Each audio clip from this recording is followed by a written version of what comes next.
और ये बांसुरी क्या कहती है, बांसुरी कौन है? हम तो ये कहेंगे कि आप सभी को बांसुरी, अपने जीवन में बांसुरी का स्वभाव तो धारण करना ही चाहिए। कैसे करेंगे? क्या स्वभाव है बांसुरी का? बांसुरी के विषय में एक बार एक चरित्र आता है कि एक बार की बात है, सभी गोपियां भगवान श्री कृष्ण को बांसुरी बजाते हुए देख रही थी। भगवान श्री कृष्ण बांसुरी बजा रहे थे, बड़ी मधुर ध्वनि चल रही थी।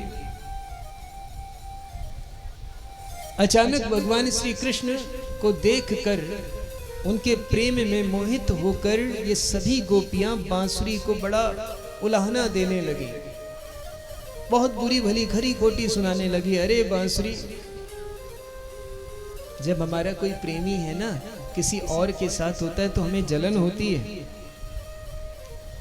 इन गोपियों को जलन होने लगी, उलाहना देने लगी। अरे बांसुरी, कितनी भाग्यवान है रे तू। अरे तूने ऐसे कौन से कर्म किए हैं कि आज तुझे भगवान श्री कृष्ण अपने अधरों से लगाकर और तेरे चरणों की सेवा कर रहे हैं।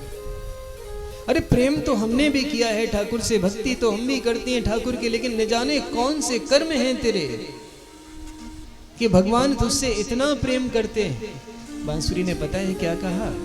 बांसुरी कहती है कि अरे सुनो गोपियों, मैं सत्य कहती हूं, अगर तुम मेरा जैसा स्वभाव अपने हृदय में ले आओ तो तुम्हें मुझसे भी ज्यादा भगवान प्रेम करेंगे।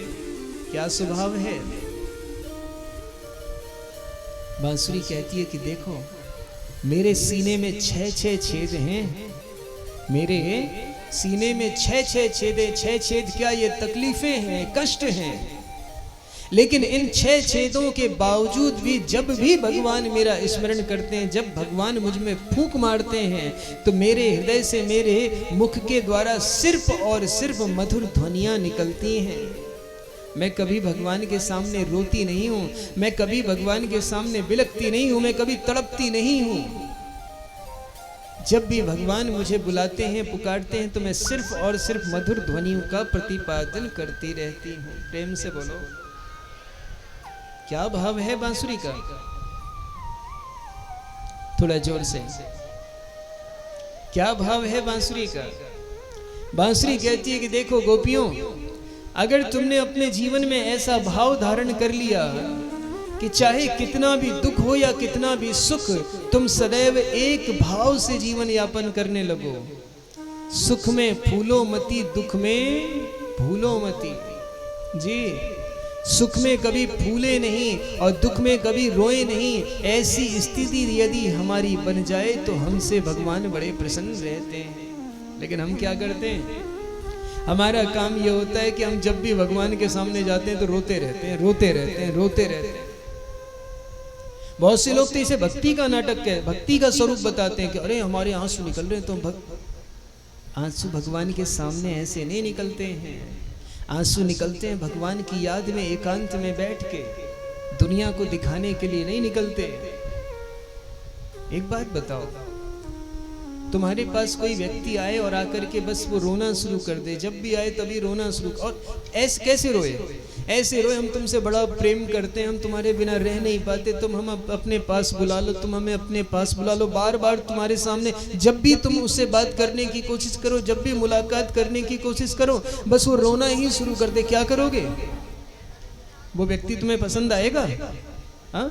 हर पल हर क्षण बस उसको रोना ही आता है। यदि तुम्हारे लिए सिर्फ वो हमेशा रोता ही रहे, तो ऐसे रोतू राम को तुम पसंद करोगे क्या? जब तुम नहीं पसंद करोगे तो भगवान कैसे पसंद करेंगे?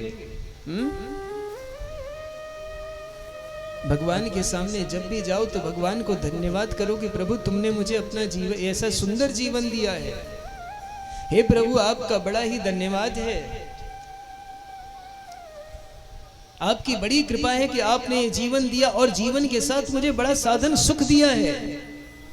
और इससे भी बड़ी बात कि मुझ में ये सामर्थ्य दिया, मुझ में इतनी प्रीति दी है कि आपके सामने मैं बैठकर आपके दर्शन कर पा रही हूं या कर पा रहा हूं।